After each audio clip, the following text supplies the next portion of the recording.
Krishna, Krishna, Krishna, Krishna, Krishna, Krishna, Rakshamam.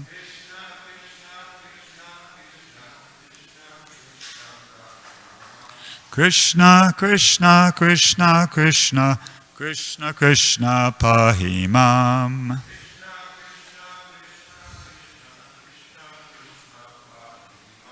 Rama Raghava, Rama Raghava, Rama Raghava, Rakshamam.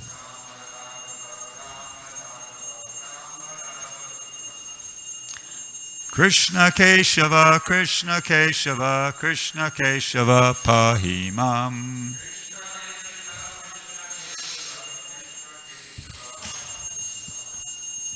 So that is from the Chaitanya Charitamrita, Madhya Lila, chapter 7, text 96. It's a mantra or a song that Lord Chaitanya used to chant or sing as he was walking along the roads on his tour of South India.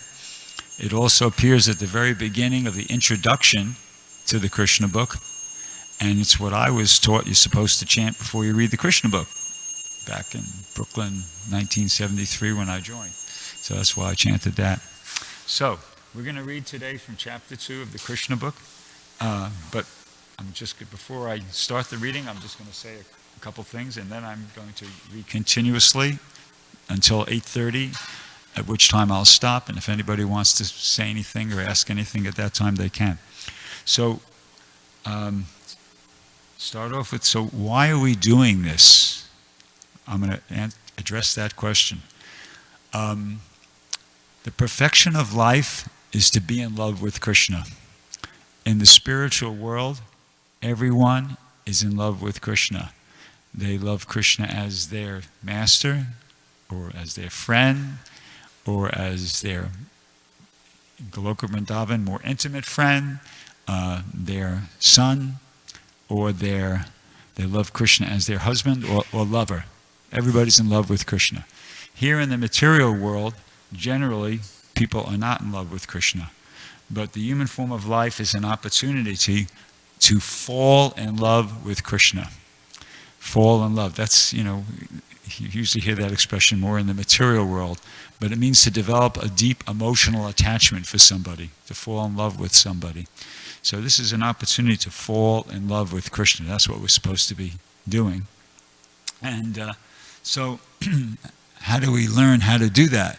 Well, how do you learn how to do anything in the material world? From a teacher. So our teacher is Srila Prabhupada, and he's taught us different ways, different things that we need to do in order to fall in love with Krishna. And among them is the hearing of Krishna's pastimes from authorized Vedic literatures such as the Srimad Bhagavatam, and the Krishna book happens to be a summary study of the 10th canto of the Srimad Bhagavatam. So that's why we're doing this. We're going to hear the Srimad Bhagavatam now from the Krishna book, so we can make progress towards achieving that goal of falling in love with Krishna. Okay?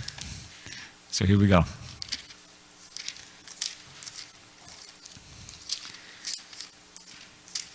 Okay, this is chapter 2. Prayers by the demigods for Lord Krishna in the womb. King Kamsa not only occupied the kingdoms of the Yadu, Bhoja, and Anhaka dynasties and the kingdom of Surasena, but he also made alliances with all other demoniac kings as follows. The demons, Pralamba, Baka, Chinura, Trinavarta, Agasura, Mustika, Arista, Dravida, Putana, Keshi, and Denuka. At that time, Jarasandha was the king of the Magadha province, known at present as Bihar state. Thus, by his diplomatic policy, Kamsa consolidated the most powerful kingdom of his time under the protection of Jarasandha. He made further alliances with such kings as Banasura and Bhaumasura until he was the strongest. Then he began to behave most inimically toward the Yadu dynasty, into which Krishna was to take his birth. Being harassed by Kamsa, the kings of the Yadu, Bhoja, and Anhaka dynasties began to take shelter in different states, such as the state of the Kurus, the state of the Panchalas, and the states known as Kaikeya, Shalva, Vidarbha, Nishada, Videha, and Koshala. Kamsa broke the solidarity of the Yadu kingdom, as well as the Bhoja and Andhaka. He made his position the most solid within the vast tract of land known at the time as Bharatvarsha. When Kamsa was killing the 6 babies of Devaki and Vasudeva, one after another, many friends and relatives of Kamsa approached him and requested him to discontinue these heinous acts. But all of them became worshippers of Kamsa. When Devaki became pregnant for the 7th time, a plenary expansion of Krishna known as Ananta appeared within her womb. Devaki was overwhelmed with both jubilation and lamentation. She was joyful, for she could understand that Lord Vishnu had taken shelter within her womb. But at the same time, she was sorry that as soon as her child would come out, Kamsa would kill him. At that time, the Supreme Personality of Godhead, Krishna, being compassionate upon the Yadus, who were fearful due to the atrocities committed by Kamsa, ordered the appearance of Yogamaya, his internal potency. Krishna is the Lord of the universe, but he is especially the Lord of the Yadu dynasty. Yogamaya is the principal potency of the personality of Godhead. In the Vedas it is stated that the Lord, the Supreme Personality of Godhead, has multi-potencies. Parasya Shaktir Vividhaiva Shruyate. All the different potencies are acting externally and internally, and Yogamaya is the chief of all potencies. The Lord ordered the appearance of Yogamaya in the land of Vrajabhumi in Vrindavan, which is always decorated in full with beautiful cows. In Vrindavan, Rohini, one of the wives of Vasudeva, was residing at the house of King Nanda and Queen Yasoda. Not only Rohini, but many others in the Yadu dynasty were scattered all over the country due to their fear of the atrocities of Kamsa. Some of them were even living in the caves of the mountains. The Lord thus informed Yogamaya, "Under the imprisonment of Kamsa are Devaki and Vasudeva, and at the present moment my plenary expansion, Shesha, is within the womb of Devaki. You can arrange the transfer of Shesha from the womb of Devaki to the womb of Rohini. After this arrangement, I am personally going to appear in the womb of Devaki with my full potencies. Then I shall appear as the son of Devaki and Vasudeva, and you shall appear as the daughter of Nanda and Yasoda in Vrindavan. Since you will appear as my contemporary sister, and since you will quickly satisfy the desires for sense gratification, people within the world will worship you with all kinds of valuable presentations: incense, candles, flowers, and offerings of sacrifice. People who are after materialistic perfection will worship you under the different forms of your expansions, which will be named Durga, Bhadrakali, Vijaya, Vaishnavi, Kumuda, Chandika, Krishna, Madhavi, Kanyaka, Maya, Narayani, Ishani, Sharada, and Ambika. Krishna and Yogamaya appeared as brother and sister, the Supreme Powerful and the Supreme Power. Although there is no clear distinction between the powerful and the power, power is always subordinate to the powerful. Those who are materialistic are worshippers of the power, but those who are transcendentalists are worshippers of the powerful. Krishna is the Supreme Powerful, and Durga is the Supreme Power within the material world. Actually, people in the Vedic culture worship both the powerful and the power. There are many hundreds and thousands of temples of Vishnu and Devi, and sometimes they are worshipped simultaneously. The worshipper of the power, Durga, or the external energy of Krishna, may achieve all kinds of material success very easily. But anyone who wants to be elevated transcendentally must engage in worshiping the powerful in Krishna consciousness. The Lord also declared to Yogamaya, "My plenary expansion, Ananta Shesh, is within the womb of Devaki. On account of being forcibly attracted to the womb of Rohini, he will be known as Sankarshan and will be the source of all spiritual power, or bala, by which one can attain the highest bliss of life, which is called Ramana. Therefore, the plenary portion, Ananta, will be known after his appearance either as Sankarshan or as Balaram. In the Upanishads, it is stated, Nayam Atma Bala Hinena Labdya. The purport is that one cannot attain the supreme platform of self-realization without being sufficiently favored by Balaram. Bala does not mean physical strength. No one can attain spiritual perfection by physical strength. One must have the spiritual strength which is infused by Balaram or Sankarshan. Ananta or Shesha is the power which sustains the planets in their different positions. Materially, this sustaining power is known as the law of gravitation, but actually it is a display of the potency of Sankarshan. Balaram or Sankarshan is spiritual power, or the original spiritual master. Therefore, Lord Nityananda Prabhu, who is also the incarnation of Balaram, is the original spiritual master. And the spiritual master is the representative of Balaram, the Supreme Personality of Godhead, who supplies spiritual strength. In the Chaitanya Charitamrita, it is confirmed that the spiritual master is the manifestation of the mercy of Krishna. Thus ordered by the Supreme Personality of Godhead, Yogamaya circumambulated the Lord and then appeared within this material world according to his order. When Yogamaya, the supreme power of the supremely powerful personality of Godhead, transferred Lord Shesha from the womb of Devaki to the womb of Rohini, both Devaki and Rohini were under Yogamaya's spell, which is called Yoga Nidra. When this was done, people thought that Devaki's seventh pregnancy had been a miscarriage. Thus, although Balaram appeared as the son of Devaki, he was transferred to the womb of Rohini to appear as her son.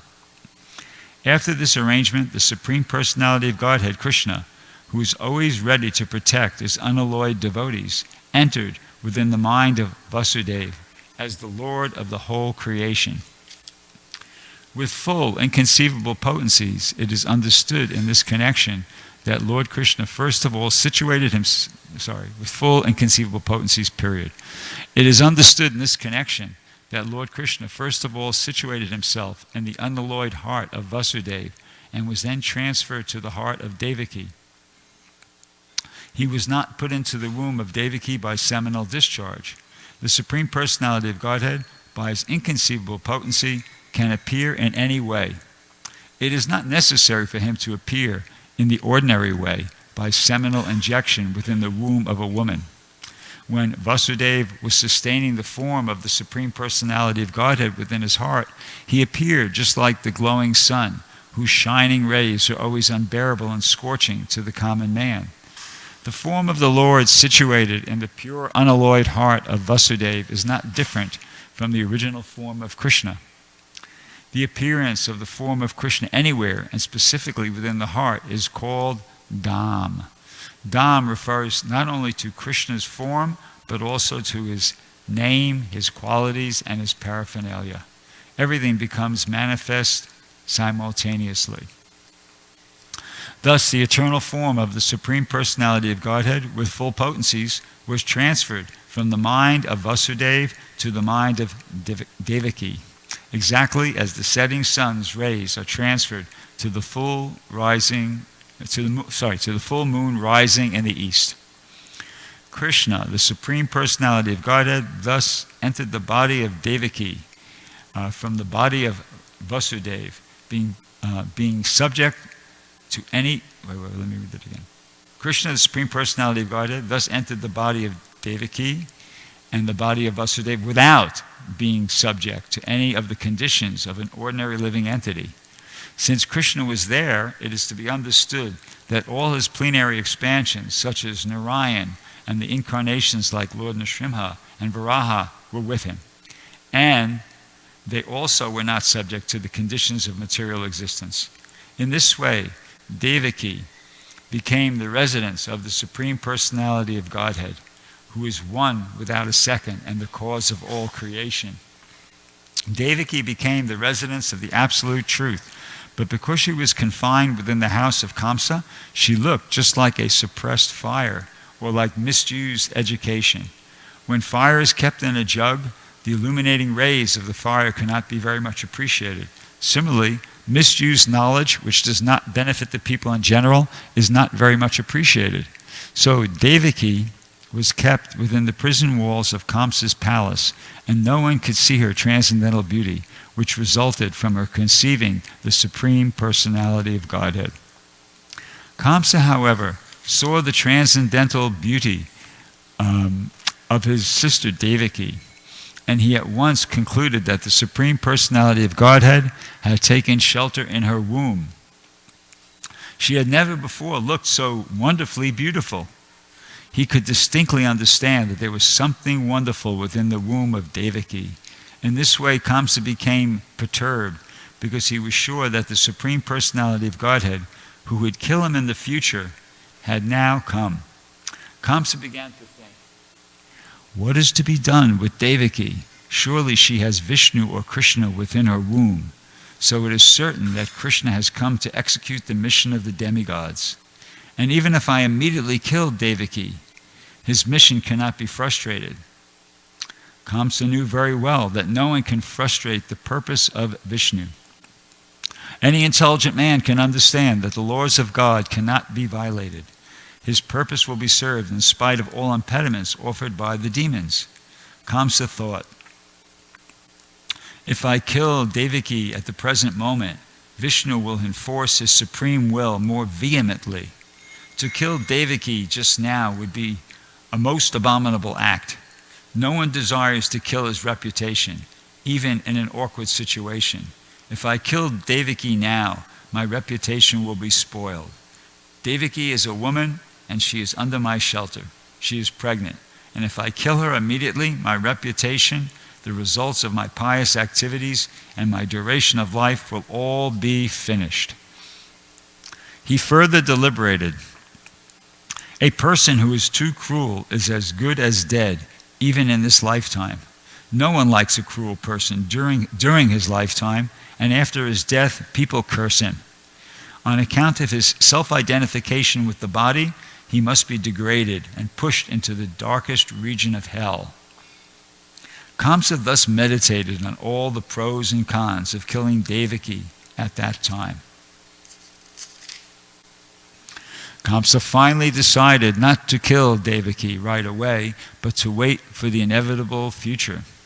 But his mind became absorbed in animosity against the personality of Godhead. He patiently waited for the delivery of the child, expecting to kill him, as he had done previously with the other babies of Devaki.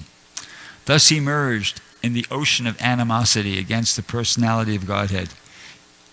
Did I read that right? Thus being merged in the ocean of animosity against the personality of Godhead, he began to think of Krishna or Vishnu while sitting, while sleeping, while walking, while eating, while working, in all situations of his life. His mind became so much absorbed with the thought of the Supreme Personality of Godhead that indirectly he could see only Krishna or Vishnu around him.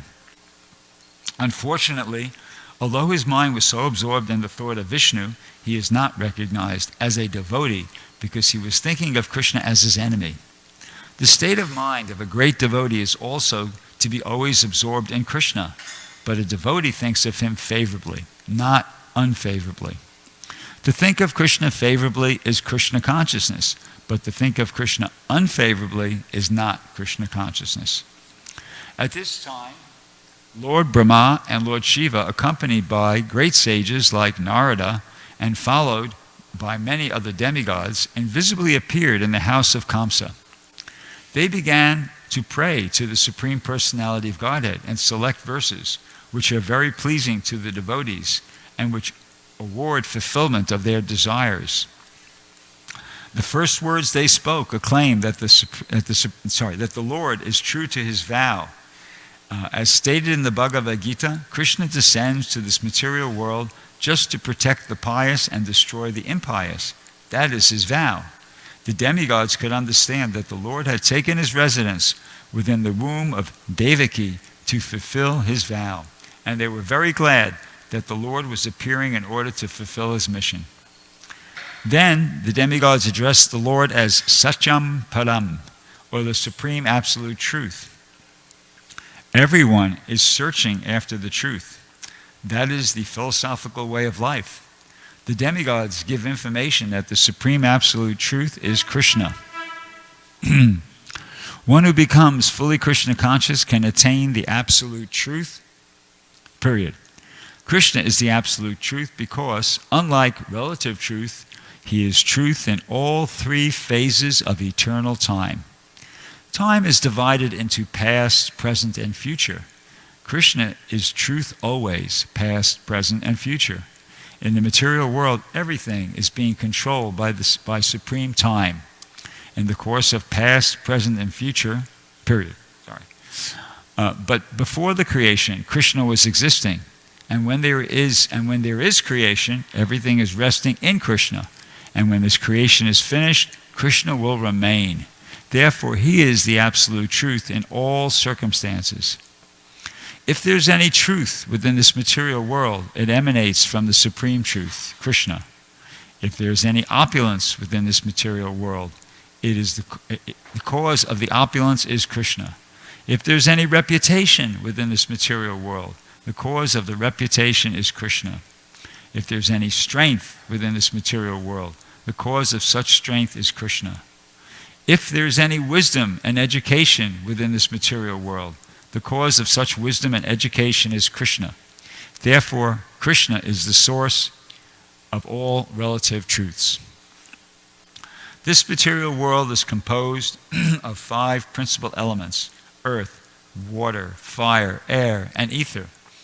And all such elements are emanations from Krishna. The material scientists accept these primary 5 elements as the cause of the material manifestation. But the elements in their gross and subtle states are produced by Krishna. The living entities who are working within this material world are products of his material potency. In the 7th chapter of the Bhagavad Gita, it is clearly stated that the whole manifestation is a combination of 2 kinds of energies of Krishna, the superior energy and the inferior energy. The living entities are the superior energy, and the dead material elements are his inferior energy. In its dormant stage, everything remains in Krishna. The demigods continue to offer their respectful prayers unto the supreme form of the personality of Godhead, Krishna. The demigods continue to offer their respectful prayers unto the supreme form of the personality of Godhead, Krishna, by analytical study of the material manifestation. What is this material manifestation? It is just like a tree. A tree stands on the ground. It's just like a tree. A tree stands on the ground, period. Similarly, the tree of the material manifestation is standing on the ground of material nature. The material manifestation is compared to a tree because a tree is ultimately cut off in due course of time. A tree is called vriksha. Vriksha means that thing which will be ultimately cut off. Therefore, this tree of the material manifestation cannot be accepted as the ultimate truth because it is influenced by time. But Krishna's body is eternal. He existed before the material manifestation. He is existing while the material manifestation is continuing, and when it will be dissolved, he will continue to exist. Therefore, only Krishna can be accepted as the absolute truth. The Katha Upanishad also cites this example of the tree of the material manifestation standing on the ground of material nature. This tree has 2 kinds of fruits, distress and happiness. Those who are living in the tree of the body are just like 2 birds. Okay. One bird is the localized aspect of Krishna known as the Paramatma, and the other bird is the living entity. The living entity is eating the fruits of this material manifestation. Sometimes he eats the fruit of happiness and sometimes eats the fruit of distress. But the other bird is not interested in eating the fruit of distress or happiness because he is self-satisfied. The Katha Upanishad states that one bird on the tree of the body is eating the fruits and the other bird is simply witnessing. The roots of this tree extend in three directions. This means that the root of the tree is the three modes of material nature: goodness, passion, and ignorance. Just as the tree's root expands, so by association of the modes of material nature, goodness, passion, and ignorance, one expands his duration of material existence. The tastes of the fruits are of four kinds: religiosity, economic development, sense gratification, and ultimately liberation. According to the different associations in the three modes of material nature, the living entities are tasting different kinds of religiosity, different kinds of economic development, different kinds of sense gratification, and different kinds of liberation. Practically, all material work is performed in ignorance. But because there are three qualities, sometimes the quality of ignorance is covered with goodness or passion. The taste of these material fruits is accepted through five senses. The five sense organs through which knowledge is acquired are subjected to six kinds of whips: lamentation, illusion, infirmity, death, hunger, and thirst. This material body, or the material manifestation, is covered by 7 layers: skin, flesh, blood, marrow, bone, fat, and semen. The branches of the tree are 8: earth, water, fire, air, ether, mind, intelligence, and ego. There are 9 gates in this body: the 2 eyes, 2 nostrils, 2 ears, 1 mouth, 1 genital, 1 rectum.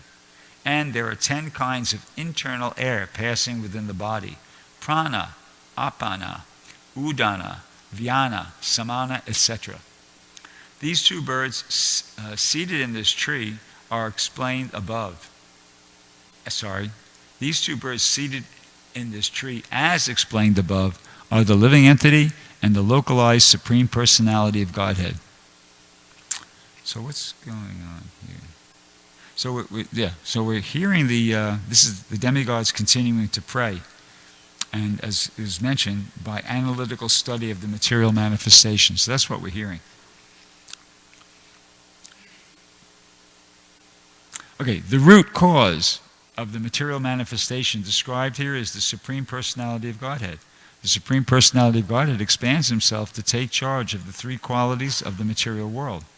Vishnu takes charge of the mode of goodness. Brahma takes charge of the mode of passion, and Lord Shiva takes charge of the mode of ignorance. Brahma, by the mode of passion, creates this manifestation. Lord Vishnu maintains this manifestation by the mode of goodness, and Lord Shiva annihilates it by the mode of ignorance. The whole creation ultimately rests in the Supreme Lord. He is the cause of creation, maintenance, and dissolution. And when the whole manifestation is dissolved in its subtle form, as the Supreme Lord's energy, it rests within his body. At present, the demigod prayed, the Supreme Lord Krishna is appearing just for the maintenance of this manifestation. Actually, the supreme cause is one, but less intelligent persons, being deluded by the 3 modes of material nature, see that the material world is manifested through different causes. Those who are intelligent can see that the cause is one, Krishna. As it is stated in the Brahma Samhita, Ishvara Parama Krishna Sarva Karana Karanam. Krishna, the Supreme Personality of Godhead, is the cause of all causes. Brahma is the deputed agent for creation. Vishnu is the expansion of Krishna for maintenance. And Lord Shiva is the expansion of Krishna for dissolution. Our dear Lord, the demigods prayed, it is very difficult to understand your eternal form or personality. People in general are unable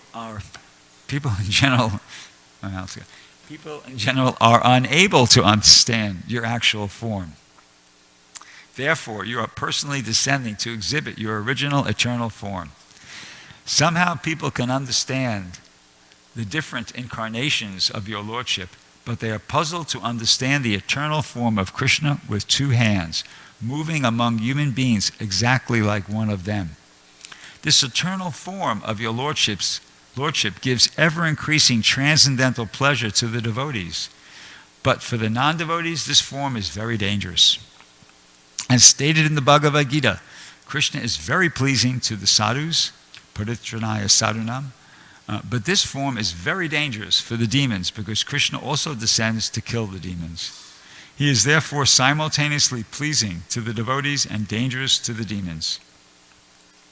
Our dear lotus-eyed Lord, you are the source of pure goodness. There are many great sages who simply by samadhi or transcendentally meditating upon your lotus feet and thus being absorbed in your thought have easily transformed the great ocean of nescience created by the material nature into no more than the water in a calf's hoofprint. End quote. The purpose of meditation is to focus the mind upon the personality of Godhead, beginning from his lotus feet. Simply by meditation on the lotus feet of the Lord, great sages cross over this vast ocean of material existence without difficulty. Quote again. O self-illuminated one, the great saintly persons who have covered over the ocean of nescience, crossed over the oceans, let me read again.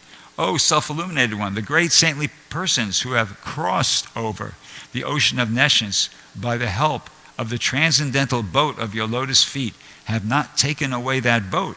It is still lying on this side. End quote. If one takes a boat to cross over a river, the boat also goes with one to the other side of the river. And so when one reaches the destination, how can the same boat be available to those who are still on this side?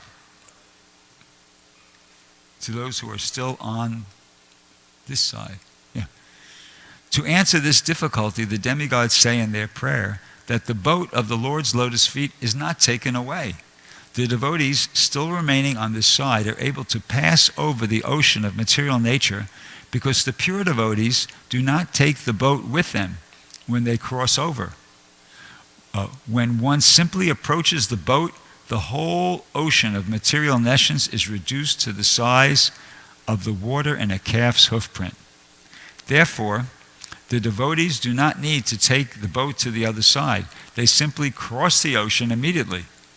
Because the great saintly persons are compassionate toward all conditioned souls, the boat is still lying on this side. In other words, one can meditate upon the lotus feet of the Lord at any time, and by so doing, one can cross over the great ocean of material existence. And that's half the chapter. So I'm going to stop there, and tomorrow, dear Lolita, will continue from there. Does anybody have anything that they'd like to say? Any reflections upon what we just heard? Go ahead. It's really cool how before approaching the boat, devotees and people might see the material ocean as a very vast and maybe even scary. But as soon as we approach the boat, it's like you step out of it and see that it's not even that big. Just like you just cross over it immediately. Right. It's pretty cool. It's kind of like a supernatural boat. Yeah. Right. Not an ordinary boat. Oh, one thing that came to my mind when I was reading this is that, well, you could be a demon and be quite intelligent. Kamsa. I mean, when we're hearing about how he was thinking, he wasn't some dumb guy. He was he's very thoughtful, but he was a demon. And also these demons that Krishna killed. At the beginning of the chapter talks about the demon Baka, the demon Aga, they had all these, how would you say it, fantastic forms, but it sounds like from reading that that was a form they assumed, and that they also had like regular old human-like forms too, and they assumed those forms as part of their attempt to kill Krishna. They weren't when Baka, Aga, etc. were walking around. They weren't walking around in the form that they were in when Krishna encountered them and killed them in the pastimes here. That was something that just kind of occurred to me. Anything else? Anybody? Yeah? Bhakti Emil? Hare Krishna, thank you, Bhrgupati Prabhu, for the awesome lecture. The question I have is concerning the transcendental boat, which as a non-devotee comes to the temple and he see the philosophy, someone explain him the philosophy, and he start devotional service. That's the first step. And then can you talk about the transformation of the material ocean once one becomes a devotee and the material ocean transform? Yeah, sure. In the 10th chapter of the Bhagavad Gita, Krishna says, "To those who are constantly devoted and worship me with love, I give them the intelligence by which they can come to me. Out of compassion for them, I, dwelling within their heart, destroy with the shining lamp of knowledge the darkness born of ignorance." So that phrase there, Krishna's within the heart, and he destroys with the shining lamp of knowledge the darkness born of ignorance. That's the only way anybody makes any progress ultimately. In the sixth chapter of the Bhagavad Gita, I believe it's in the purport to the third or the fourth text, Prabhupada says from the very beginning of material, from the lowest point of material existence up till the top point of spiritual realization. It's like he refers to as the yoga ladder. So everybody's on this ladder. And when you come to the human form of life, you've been given the opportunity to go up the ladder, to progress in spiritual realization. So the whole program is purifying the consciousness. And there's Krishna's given us different programs to, as a means to that end, to purify our consciousness. As I mentioned at the beginning of the class, this is one of them. Hearing Krishna's pastimes from the authorized Vedic literatures. Another one is chanting the Hare Krishna Mahamantra without offense.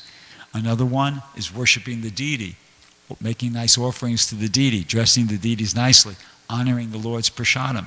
These are all programs given to us by the spiritual master to help us, progress in spiritual life. I'll give you another one because I got 5 minutes or 4 minutes. I'll share this with you.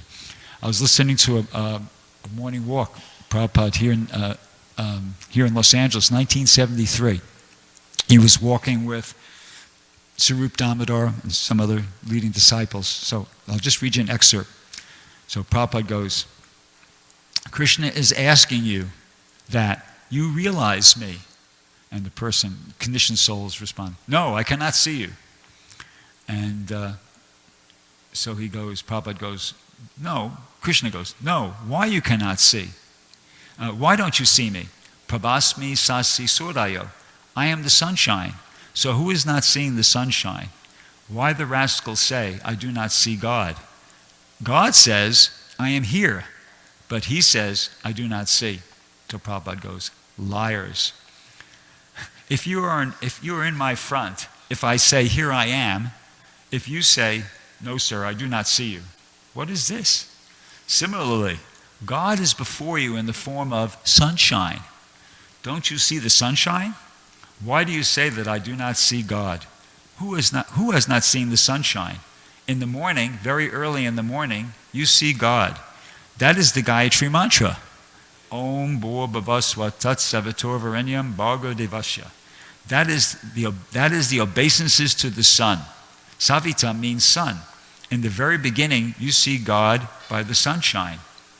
So Prabhupada says, so why don't you understand that? So why don't you understand God's presence like that? Where is the difficulty? Does it require any big philosophical speculation? The rascal, here's the point, the rascal will not admit, as directed in the Vedic literature, that is their fault. Otherwise, where is the difficulty? No difficulty. It's all these different things. Krishna is giving us so many different ways in which we can appreciate his presence and realize him. Prabhupada is saying, Krishna is asking, you realize me. So Krishna's everywhere. Where is Krishna not? The taste of water, the sunshine, everything. And what to speak of when you come to the temple, it's like this is, these courses, they offer sometimes courses in accelerated learning. Have you ever heard of that phrase, accelerated learning? this is accelerated learning. The Krishna consciousness movement is accelerated learning for the human form of life. And the human form of life, you're supposed to, as I said, make progress, fall in love with Krishna. And here, when you come to the Krishna conscious movement, you're entering into the university for accelerated learning of falling in love with Krishna. See, Krishna is everywhere, but he's really here in the Krishna consciousness movement. And this is accelerated learning. The chanting of the Maha Mantra, hearing of the Srimad Bhagavatam, deity worship, preaching like that. This is all techniques for accelerated learning in learning how to fall in love with Krishna, which is the ultimate perfection and goal of life. So I'll stop there. Thank you very much. Grantaraj Srimad Bhagavatam ki jai. Srila Prabhupada ki jai.